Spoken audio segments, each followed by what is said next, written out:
Caros amigos, bem-vindos a mais um episódio de Hoje no Mundo Militar. Neste vídeo falaremos sobre o plano de Vladimir Putin para criar um parlamento no BRICS. O que está por trás desse plano e o que a Rússia e a China realmente pretendem com isso.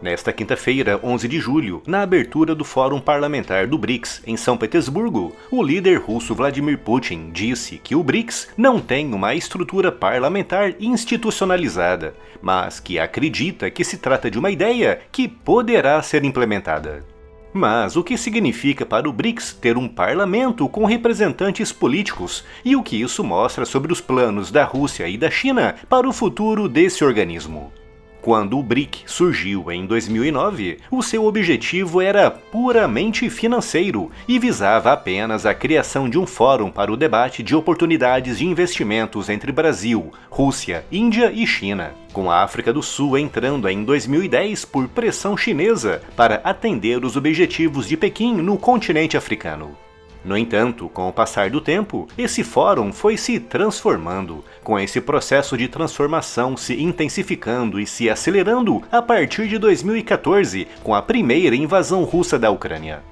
Em 2017, com o início da presidência de Donald Trump, a relação entre os Estados Unidos e a China começou a se deteriorar, com Trump lançando uma autêntica guerra comercial contra Pequim, elevando tarifas e impondo sanções contra muitos produtos e empresas chinesas. Em 2022, com o início da invasão russa da Ucrânia, as relações da Europa e dos Estados Unidos com a Rússia azedaram de vez. Com a Rússia totalmente isolada dos seus antigos parceiros comerciais europeus e com a China enfrentando uma forte pressão dos Estados Unidos, tanto a nível comercial como também a nível militar, com Washington se aproximando de Taiwan e reforçando a sua aliança militar com as Filipinas, com quem a China tem uma profunda e grave disputa territorial. Russos e chineses não tiveram outra alternativa a não ser se aproximarem em todas as áreas. E foi no âmbito dessa grande aproximação que começou a se popularizar o termo Nova Ordem Mundial Multipolar, com Putin e Xi Jinping defendendo a divisão do mundo em duas grandes esferas,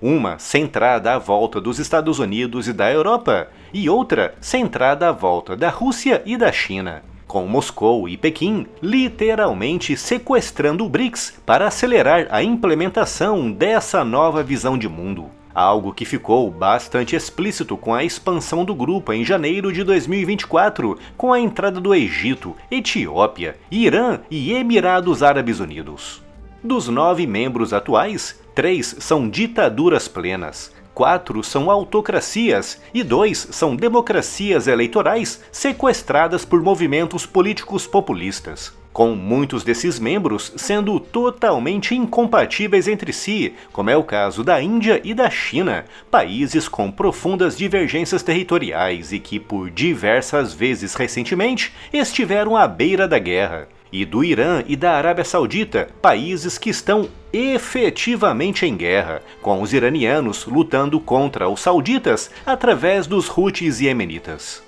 E quando analisamos a lista dos países cotados para ingressar nesse grupo no futuro, concluímos que o grande propósito da Rússia e da China é criar uma grande aglomeração de ditaduras e autocracias. Uma lista que inclui países como a Síria, do ditador Bashar al-Assad, Cuba, governada com mão de ferro pelo Partido Comunista Cubano, Nicarágua, do ditador Daniel Ortega, Venezuela, do ditador Nicolás Maduro, Mianmar, sob ditadura militar desde 2021, e até mesmo a Coreia do Norte, do ditador Kim Jong-un, surge como provável candidato.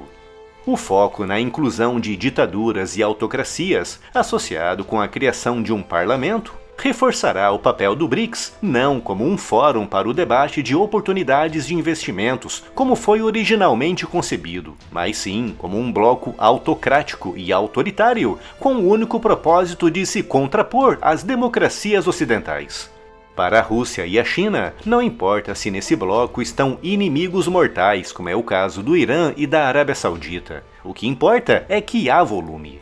E um parlamento, composto por representantes políticos de ditaduras e autocracias, não atuará como um espaço para o debate livre e democrático, atuando unicamente com a missão de chancelar e carimbar decisões e declarações tomadas por ditaduras e autocracias que visam apenas se contrapor politicamente às democracias ocidentais. A transformação do BRICS de fórum de investimentos para um bloco político autocrata e ditatorial é defendido inclusive pelo Brasil, com o presidente Lula da Silva tendo dito em 2023 que o BRICS não deve ser visto apenas como um espaço para o debate de oportunidades econômicas e comerciais. O BRICS, para o presidente Lula, deve ser visto também como um bloco político. Um bloco político que, como demonstrei aqui, será liderado pela Rússia e pela China e será composto maioritariamente por ditaduras e autocracias com a única missão de dividir o mundo ao meio, dando a Putin e Xi Jinping o poder sobre esse lado do mundo. Um lado do mundo onde o Brasil está fazendo questão de se colocar.